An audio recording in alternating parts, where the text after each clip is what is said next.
Salut, moi c'est Sarah, je suis la réalisatrice de 3 Minutes Blues. Et moi c'est Thomas, le directeur photo. J'ai proposé à Lindy Fox de faire un clip comme l'année dernière avec Lonely Bird et elle m'a passé 3 Minutes Blues que j'ai de suite adoré, qui est super rythmé et j'ai de suite réfléchi à ce qu'on pouvait faire dessus. Donc l'idée de Léa c'était de faire un clip de danse et elle m'a fait la surprise de me dire qu'on aurait accès à la salle du track. Et deuxième surprise, que Nico, un excellent danseur, il a accepté de danser avec elle pour le clip.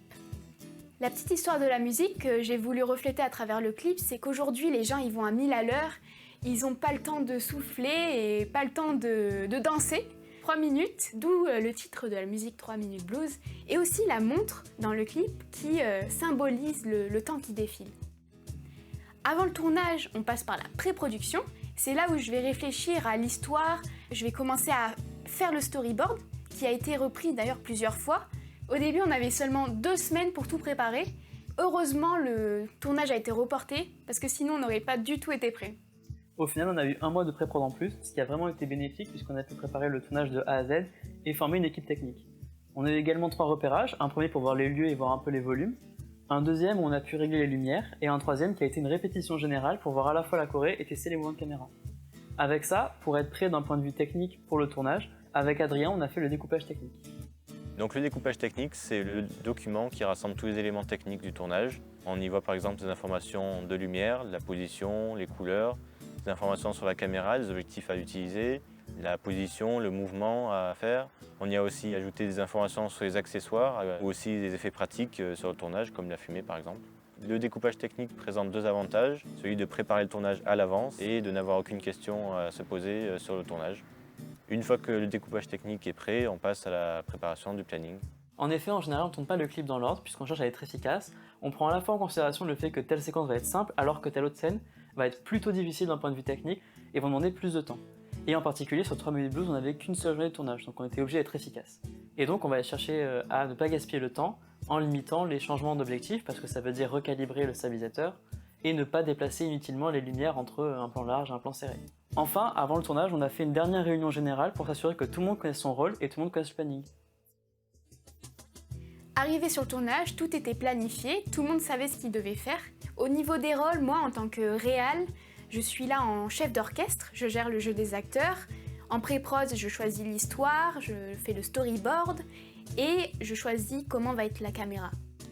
Moi, j'ai été chef opérateur, aussi appelé directeur photo, et mon rôle consiste à retranscrire au niveau des images la vision de la réalisatrice. Donc ça va être par le choix des objectifs ou par le choix des éclairages.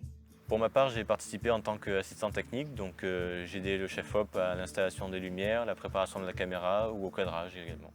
Et enfin la script, c'est un rôle qui a été hyper utile sur le tournage. Elle va vérifier que tout se passe dans le bon ordre. Pour chacune des prises, elle va noter mes remarques, si la prise est bonne ou mauvaise, les problèmes qu'il y a eu. Et tout ça, ça va énormément accélérer tout ce qui va être en post-production au niveau du dérush et du montage. Et également, on lui a confié le clap et le core checker. Bon après, si vous voulez en savoir plus au niveau du tournage, on vous invite à regarder le behind the scenes. La première étape de la post-production, c'est le dérush, c'est-à-dire qu'on va choisir quelle prise on va garder pour le montage. Ça a été très rapide grâce au travail de la script et au storyboard. On a toutes nos pièces du puzzle, on sait où elles vont se placer, on a juste à les positionner au bon endroit et le montage est fait. Sauf que parfois ça peut se compliquer comme on cherche la continuité du mouvement et là parfois il faut un peu forcer sur quelques-unes des pièces pour que ça rentre. Une fois le montage validé avec Léa, on passe à la suite de la post-production. En particulier, on passe au son. Donc, généralement pour le clip, le son c'est tout simplement la chanson 3 Minutes Blues, sauf pour les 10-15 premières secondes du début, où là on est obligé de recréer une ambiance sonore. Donc il va y avoir à la fois des parties qui ont été enregistrées sur le tournage et d'autres qui ont été recréées en post-prod. Par exemple, les bruits de pas ont été faits au tournage, alors que les bruits de la montre sont en fait des bruits de stylo. Et ensuite, il y a tous les effets spéciaux. Quand on regarde le clip, on n'a pas forcément l'impression qu'il y en a, et pourtant, il y en a pas mal. Que ce soit à la fois des caméras de vidéosurveillance en arrière-plan de la scène de danse, ou alors une prise électrique, ou alors tout ce qu'on n'a pas pu retirer au tournage. Et il y a même eu des vidéos qui ont été retouchées image par image à la main. Par la suite, on passe à l'une des dernières phases, qui est l'étalonnage. On a tourné dans un format très particulier, et qui était assez lourd, mais qui avait l'avantage de conserver un maximum de couleurs, ce qui permet de pouvoir plus facilement les manipuler derrière. Et au début, pour le tournage, c'était plutôt parti sur une ambiance assez rouge et chaude pour le début du clip, avec une transition au niveau de la danse pour passer à une scène qui est plutôt bleutée. Sauf qu'au moment des repérages, j'ai remarqué que le bleu était trop bleu, le rouge trop rouge et que l'ensemble était trop sombre pour la caméra, d'où le choix de partir sur du cyan et du rose pour contrebalancer ceci, en gardant en tête que derrière on pourrait le modifier avec l'étalonnage.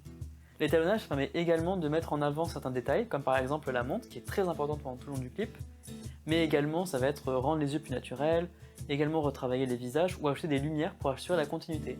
Parce qu'en effet, l'étalonnage ça permet à la fois de faire un style pour la vidéo, mais également d'assurer la continuité entre tous les plans. Enfin, la dernière étape, c'est l'exportation. On a tourné le clip en Full HD, mais pour outrepasser l'imitation de YouTube, on a été obligé de faire l'exportation en 4K. Et c'est comme ça que de la musique de Lindy Fox, 3 minutes blues, on passe à un clip avec une chorégraphie et toute une histoire. Tout ça grâce à une pré-production qui a été réfléchie, un tournage avec toute une équipe et le travail de post-prod. Et on vous invite maintenant à voir ou revoir 3 minutes blues ou d'autres de nos productions.